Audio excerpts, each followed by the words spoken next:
Tipos de sujeito. Anote essa dica que ela é valiosa. Bem, nós temos alguns tipos de sujeito que merecem destaque quando vocês forem classificar quanto ao sujeito da oração.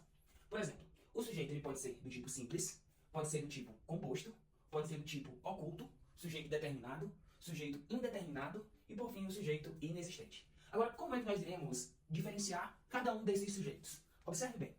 O primeiro deles é o sujeito simples. Quando que eu tenho um sujeito simples? Quando ele só tem apenas um único núcleo. Por exemplo, na frase, Maria foi à feira. Quem foi à feira? Apenas Maria. Então, neste caso, nós temos um sujeito simples. Quando que o sujeito ele é composto? Quando ele não for formado por apenas um núcleo, mas por dois núcleos. Neste caso, o núcleo do sujeito simples seria Maria. Já no composto, é mais de um núcleo. Por exemplo, Maria e Ana foram à feira. Então, já são duas pessoas. Então, neste primeiro exemplo, apenas uma única pessoa foi à feira, portanto, o sujeito é simples. Nesse segundo caso, Maria e Ana foram à feira. Então, mais de uma pessoa, portanto, sujeito composto. O terceiro tipo de sujeito é o sujeito oculto, ou também chamado desinencial. Quando que o sujeito ele é oculto? Quando o sujeito ele não está presente na oração, mas você consegue identificar ele pela terminação do verbo. Por exemplo, observe esses dois exemplos. Fomos juntos à feira. Fomos. Quem fomos? Nós. O pronome nós. Nós fomos juntos à feira. Portanto, o sujeito é nós. É um sujeito oculto, que não está na frase, mas você reconhece pela terminação do verbo. Na próxima frase, fui à feira. Quando você conjuga o verbo e, é eu fui. Então, fica subentendido, ou fica oculto, que eu fui à feira. Notaram? Então, o sujeito oculto, ele não está presente na frase, mas você reconhece ele pela terminação do verbo. Portanto, é nós fomos juntos à feira, sujeito nós. Fui à feira, eu fui à feira, sujeito eu. Interessante, né? Vamos dar continuidade.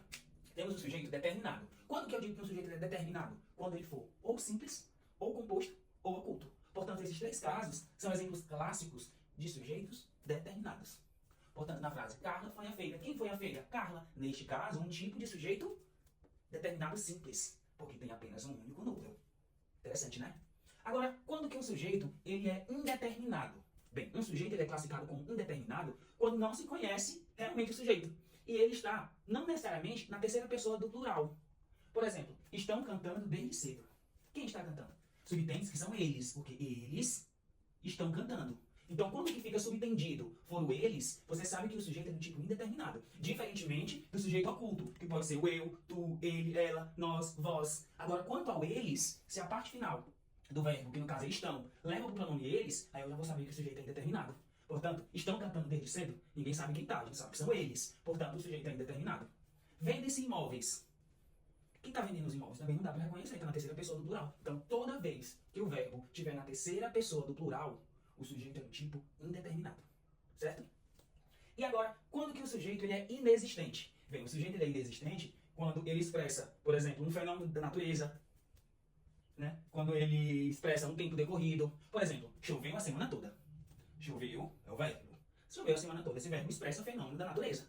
Portanto, neste caso, o sujeito é inexistente. Nevou em Santa Catarina. Bem, nevar também, ele induz um fenômeno da natureza. Portanto, o sujeito inexistente.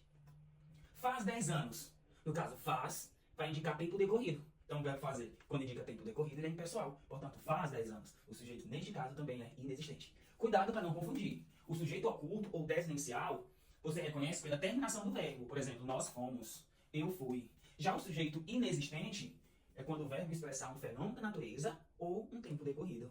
Interessante, né? Só para resumir, nós temos que o sujeito é simples quando ele tem apenas um único núcleo. Maria foi à feira. Temos um sujeito composto quando temos mais de um núcleo. Por exemplo, Maria e Ana foram à feira. Temos o sujeito oculto ou desinencial quando você reconhece pela terminação do verbo. Nós fomos juntos à feira. Então, sujeito nós. Fui à feira, portanto, eu fui à feira, sujeito eu. O sujeito é determinado quando ele for ou simples, ou composto, ou oculto. E o sujeito é do tipo indeterminado quando o verbo estiver expresso na terceira pessoa do plural. Portanto, eles estão cantando desde cedo. Vendem-se imóveis. Venderam-se imóveis. Notaram? E o sujeito é inexistente quando o verbo expressar um fenômeno da natureza ou tempo decorrido. Interessante, né? Gostou da dica? Printa, salva, compartilha e envia para os amigos.